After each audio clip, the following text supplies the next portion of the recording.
Agradecemos que nos tome la llamada Jonathan Pellet, embajador de Israel en México. Embajador, gusto en saludarlo. Muy buenos días.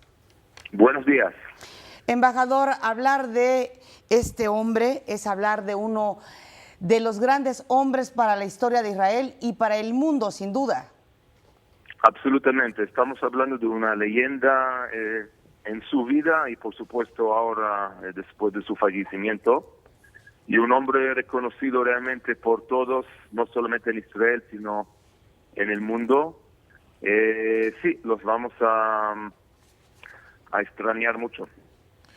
Embajador, me da mucho gusto saludarlo. Le mando un fuerte abrazo solidario, Omar Cepeda Castro. Desde sus propias palabras, ¿cuál fue el legado que nos deja Shimon Peres, no solo para el Estado de Israel, sino también para el mundo y, por supuesto, para la paz? Creo que un gran visionario, o sea, alguien que siempre el optimismo fue su lema, una inspiración para los jóvenes. Es increíble verlo a Shimon Peres. Tuvimos a Shimon Peres aquí en México, en Guadalajara, el año pasado.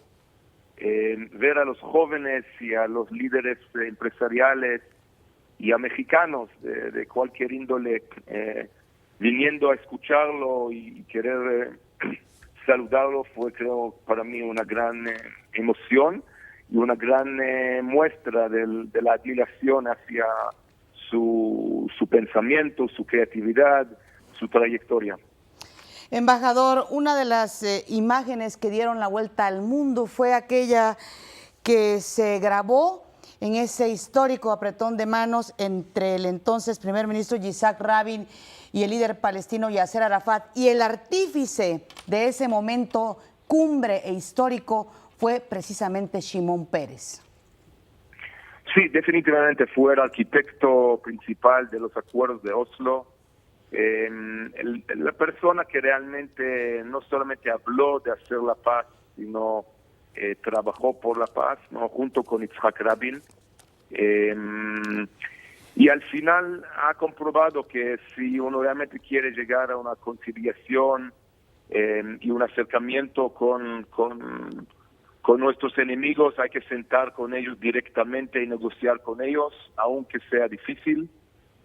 Me tocó participar en parte de estas negociaciones y al final creo que esta es la gran lectura, o sea, la paz uno se hace con sus enemigos y no hay otra alternativa que sentarse, trabajar en una manera muy ardua, frente a frente, alrededor de una mesa.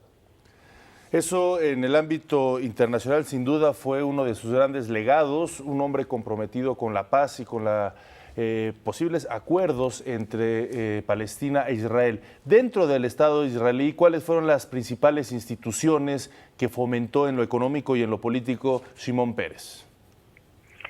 Bueno, él fue ministro a los 26 años, ¿no? Apenas después del establecimiento del Estado de Israel, y ha ocupado casi cada ministerio o secretario posible, ¿no? Sí.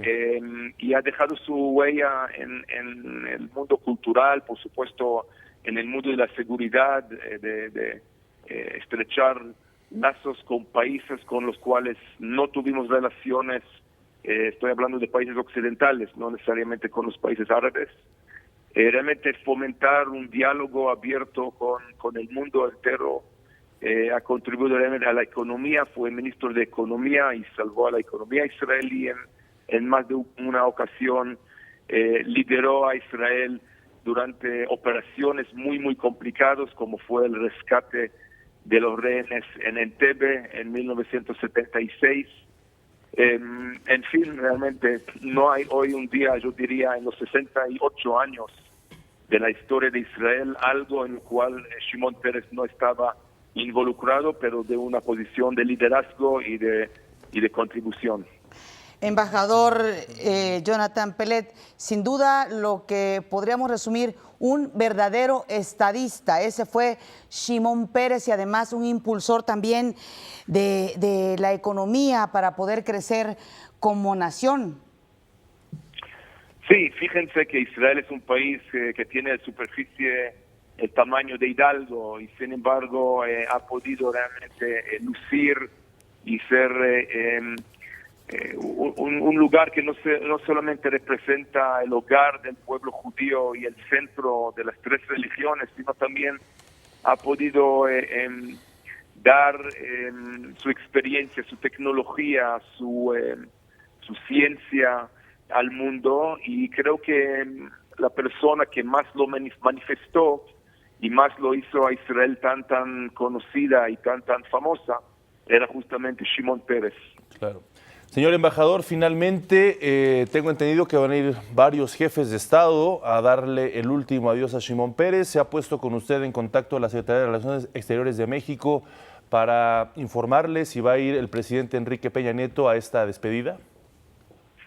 No sabemos todavía definir si o quién va a asistir al funeral este próximo viernes, pero sí quisiera destacar que el presidente Peña Nieto y la secretaria Claudia Ruiz Massieu fueron entre los primeros líderes en el mundo que expresaron su pésame y mandaron mensajes de luto y de consuelo a mi gobierno, y estamos ahora en contacto con el gobierno mexicano para ver exactamente quién asistiría, y seguramente que pronto vamos a saber. Muchas gracias, señor embajador de Israel. Nuestro más sentido pésame.